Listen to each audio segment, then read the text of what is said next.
saya sebagai pemateri 2. Perkenalkan, nama saya Rizko Hambali, saya sebagai pemateri 3. Perkenalkan, nama saya Fauza Ahlia Kaira, saya sebagai narasumber. Perkenalkan, nama saya Dimona, saya sebagai narasumber. Perkenalkan, nama saya Muhammad Haikal Nafis, saya sebagai narasumber. Di sini saya ingin bertanya, apa sih yang dimaksud dengan kebebasan dan keamanan? Hak atas kebebasan dan keamanan pribadi tercantum dalam Deklarasi Universal Hak Asasi Manusia atau DUHA. Pasal 3, DUHA menyatakan setiap orang berhak atas kehidupan, kebebasan, dan keamanan pribadi. Sementara pasal 9 menambahkan bahwa tidak ada seorang pun boleh ditangkap, ditahan, diasingkan secara semena-mena. Pasal 9 menetapkan bahwa setiap orang berhak atas kebebasan dan keamanan pribadi. Tidak ada seorang pun boleh ditangkap atau ditahan secara semena-mena.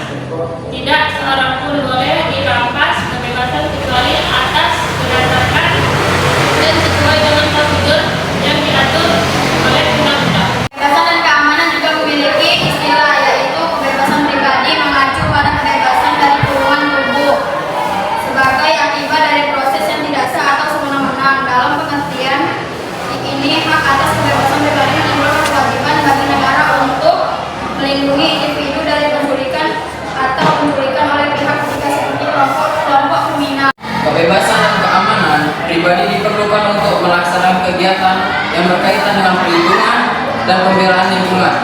Ironisnya lagi, hak atas kebebasan dan keamanan bagi para pribadi pembela lingkungan justru sering terancam oleh negara dan selaku swasta seperti para pembela terlibat dalam kegiatan tersebut. Hal ini, pelapor khusus tentang hak asasi manusia dan lingkungan hidup telah menekankan bahwa negara memiliki kewajiban tidak hanya untuk berasosiasi secara langsung, tetapi juga untuk melindungi kehidupan, kebebasan, dan keamanan dan individu yang menjalankan hak tersebut. Tidak diragukan lagi bahwa kewajiban ini berlaku bagi mereka yang menjalankan hak mereka terkait masalah lingkungan hidup. Demikian pula prinsip kelautan tentang hak asasi manusia dan lingkungan hidup menegaskan bahwa negara harus menghormati dan melindungi hak atas kebebasan berekspresi, berasosiasi, dan berkumpul secara damai terkait masalah lingkungan hidup. Dalam hal itu, negara tidak boleh menanggapi pelaksanaan hak ini dengan penggunaan kekuatan yang berlebihan atau tanpa pandang bulu, penangkapan atau penahanan semena-mena, penyiksaan atau perlakuan atau hukuman lain yang kejam, tidak manusiawi atau merendahkan martabat, penghilangan paksa, penyalahgunaan hukum pidana, stigmatisasi atau ancaman tindakan semacam itu. Kekerasan dan intimidasi negara dan non-negara terhadap pembela hak asasi manusia lingkungan juga merupakan pelanggaran berat terhadap hak mereka atas keamanan pribadi.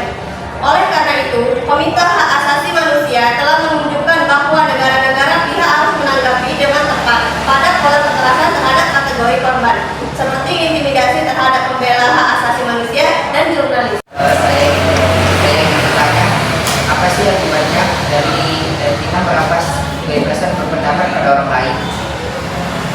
Pertama, pencemaran nama baik, penghinaan, dan menimbulkan fitnah. Juga persoalan kedua, mengapa kebebasan berekspresi menjadi hal yang sangat penting? Kebebasan berekspresi mendorong adanya transparansi dan akuntabilitas pemerintahan menjadi pilar utama bagi pemberantasan korupsi. Kami akhiri podcast kami hari